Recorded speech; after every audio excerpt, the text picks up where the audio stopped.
देवी देवता लोगन से घर का काम काज करावे लगल। इतनों से बात ना बोलल तो सीता जी का हरण कई के ले जाके लंका के माटी पर रखल।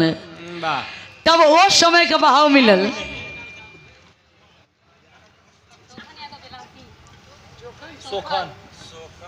रावण के छोट भाई विभीषण के पता चलल कि हमरे भैया कोनो पराया नारी के अबला के लेके आयल हुए, सीता जी के लेके आयल हुए, तो अपने भैया के समझावत हुए।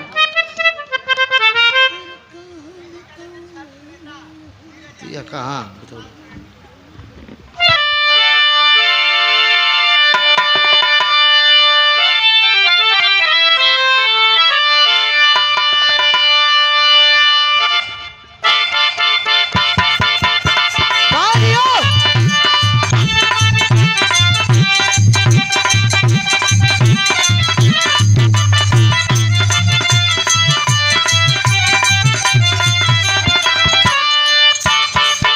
कोनो दुल्हन का दुल्हा मिल गल गवैया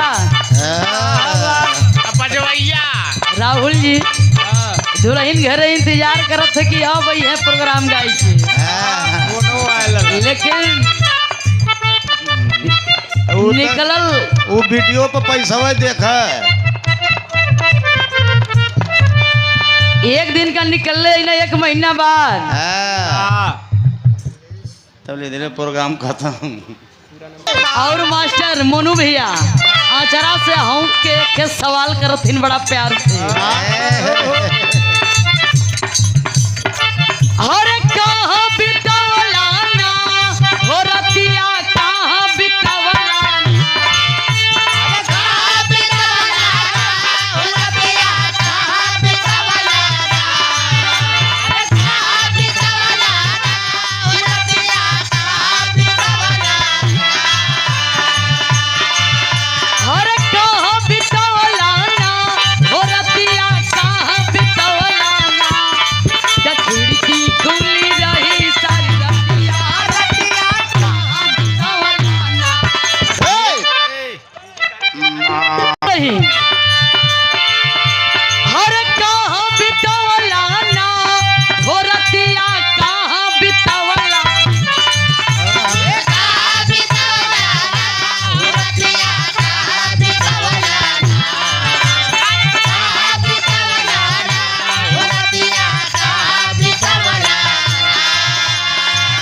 ना, खिड़की खुली रही सारी रतिया, रतिया कहाँ बितावला ना, खिड़की खुली रही सारी रतिया, रतिया कहाँ बितावला ना, खिड़की खुली रही सारी रतिया, रतिया कहाँ बितावला ना। लेकिन जब रावण लंका नरेश रावण जब सीता जी का हरण के लंका पे धरती पर लेगी न, तो उस समय उनकर छोट भाई विभीषण अपने भैया के समझावत हुए। समझावत का हुआ,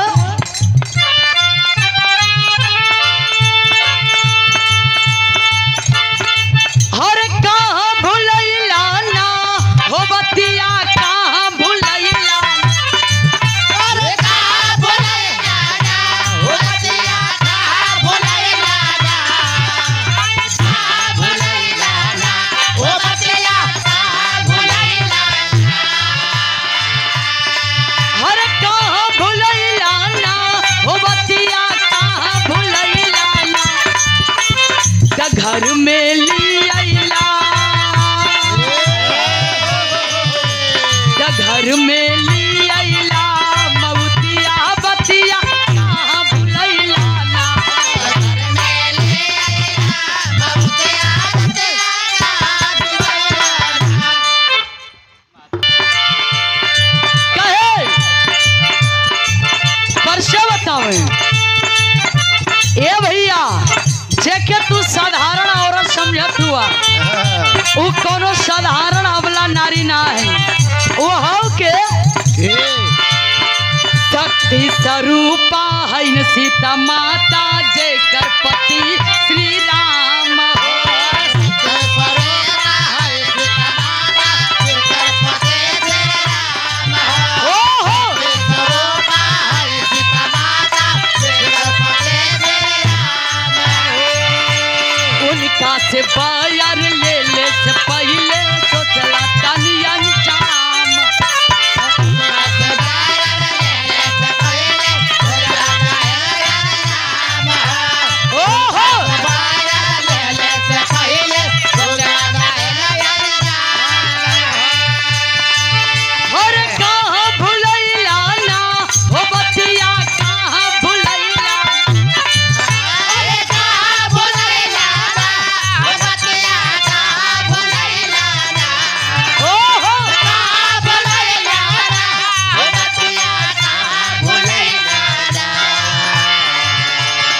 सीता ना साधारण अवरतिया बतिया कहाँ भुलैया ना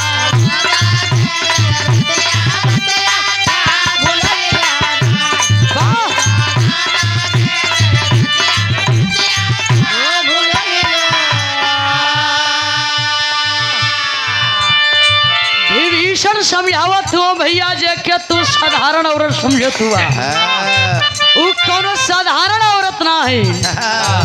उ हाव के शक्ति स्वरूपा है आदि शक्ति है। तब तक मनु भैया तब तक ये खबर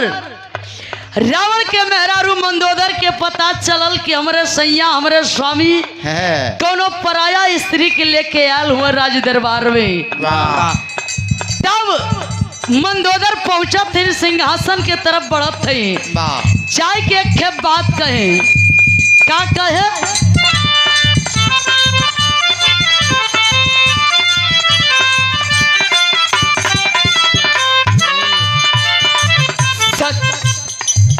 बनेला अपने के तू बीरबा का कैला कायर वाला काम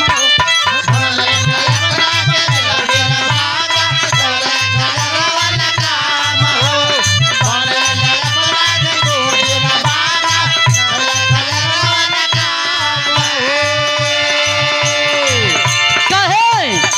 मंदोदर कहे ओ सैया आप जैसन बलशाली आप जैसन विद्वान अगर इस धराधाम पर कोई पावन चौकड़ी शासन किया है तो वो है आप। कहे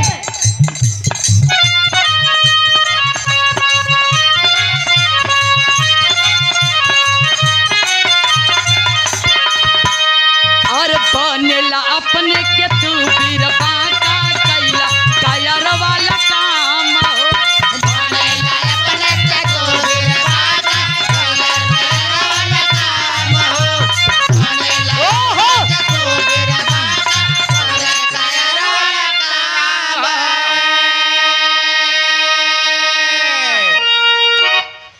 और देखे आप प्रमशद हीरा लाली देखा ही हमार डिपार्ट आवत हो कहली मास्टर ने की गली लोगन पर्स से पैसा निकाले हाँ तो अपने डिब्बा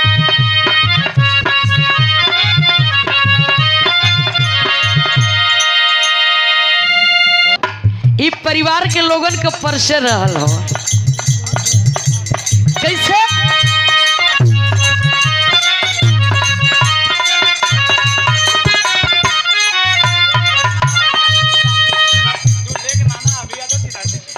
और बनेला अपने के तू बीरबा का कैला कायर वाला काम हो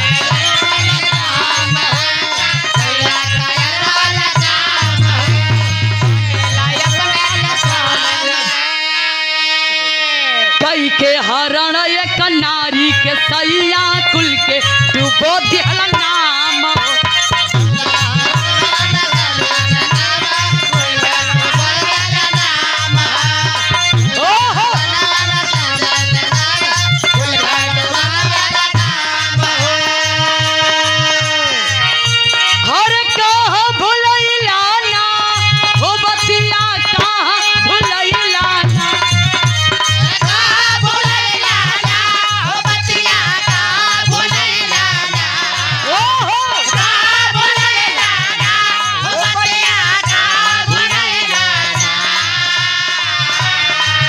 सीता बनी है ना सवतिया बतिया कहाँ भुलैला ना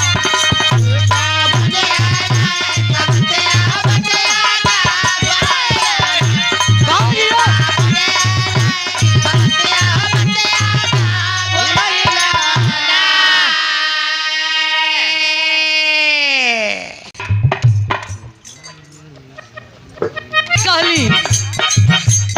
कि शब्द बनाओ बदली आल हुआ तो सपना कभी पूरा ना हुई कहे बनेला अपने के तू बीरबा का कैला कायर वाला काम हो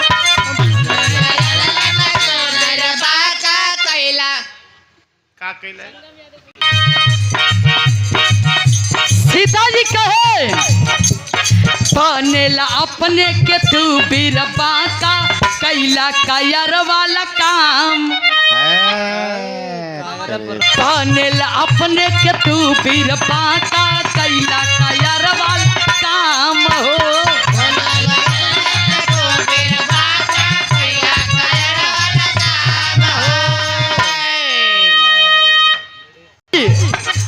रावण का छोट भाई विभीषण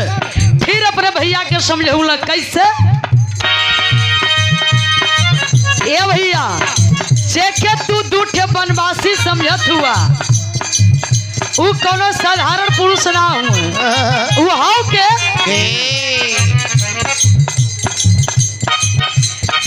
से अवतारी लक्ष्मण जी हुए विष्णु के अवतार राम हो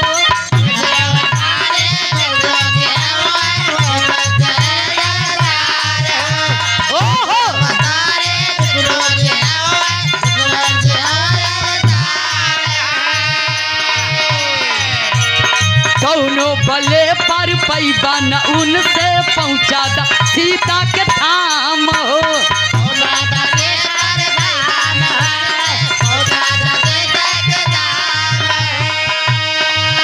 हर कहाँ भुलैला ना हो बतिया कहाँ भुलैला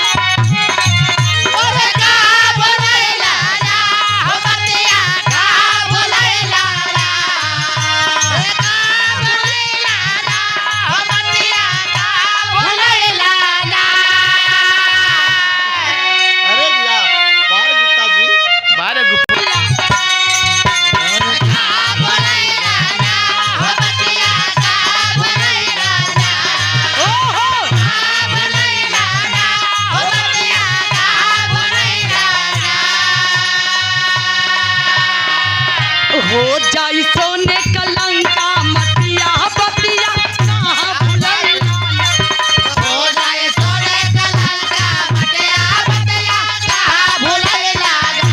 जियो वाली सोने कलंका मतिया बतिया कहाँ भुलैला रावण का छोट भाई विभीषण समझावत हो ये भैया जौन है सोने का लंका है ना एक खाक में मिले में 5 मिनट ना लगी जब रावण इतना बात सुनल अपने भैया के मुखार बिंदु विभीषण के मुखार बिंदु जब सुनल तो रावण क्रोध में अंगार हो गए रावण कहे विभीषण अरे खाता है मेरा गाता है राम का अरे जा निकल जा मेरे राज दरबार से मेरे राज्य से मेरे महल से आज विभीषण लात मार के अपने छोट भाई के राज दरबार से महल से बाहर के यहाँ कवि के लिखे के पड़ल कैसे मास्टर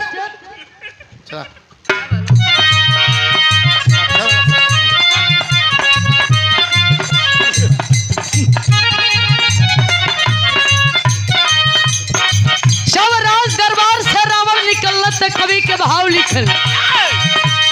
मनवा मायूस चल दिहल विभीषण अइले श्री राम के पास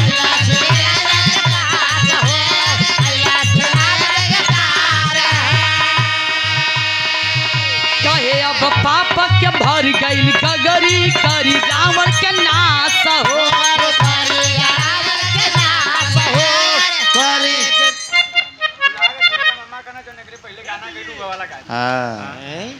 और देखे दूल्हे राजा के ना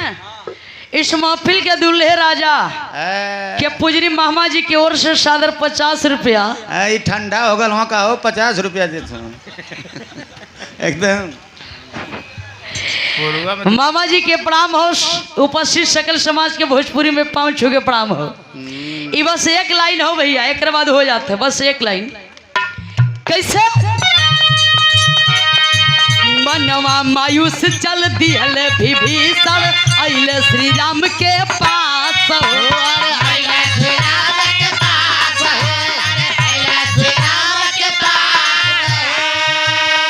कहे अब पाप के भर गइल गगरी करी रावण के नाश हो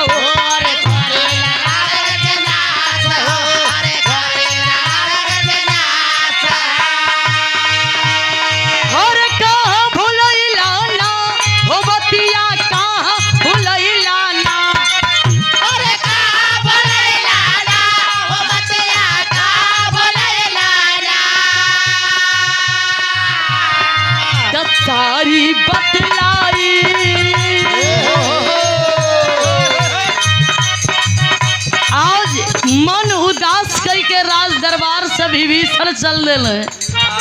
गैले श्री राम जी के पास तक कहे हे प्रभु रावण के पाप का घरा भर के छलकत हो एकर अंत कब होई। इतने ना स्वामी देवी देवता लोगन से घर का काम काज करावत हो, लक्ष्मी जी से तो झाड़ू बर्तन करावत हो, सीता जी मैया के ले जाके अशोक वाटिका में रख ले रावण। रावण का छोट भाई विभीषण कहे प्रभु रावण कैसे अंत ना हुई। रावण के नाभि में अमृत हो, जब तक अमृत ना सुखी तब तक ये धरती पर रावण के वध करे वाला कोई ना हो। चाय के पूरा उपाय युक्ति बतौलत जाके श्री रामचंद्र जी मास्टर बाबू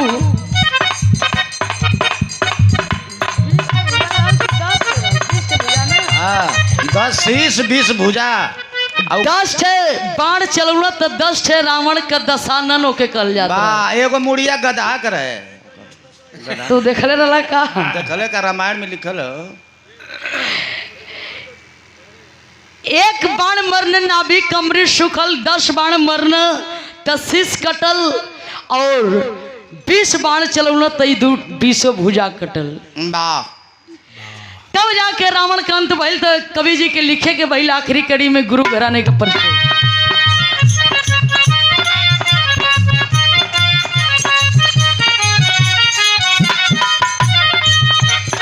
गुरु बिहारी गुरु गणेश निकना घर में फूट,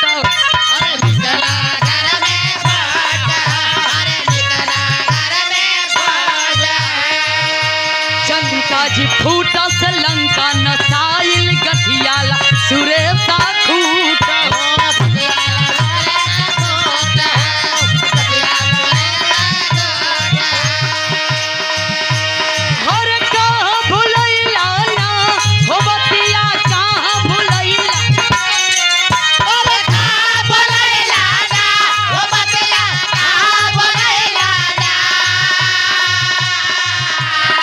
गाँव में पंकज के माया, गाँव में पंकज के माया कितिया बतिया का लैलाना।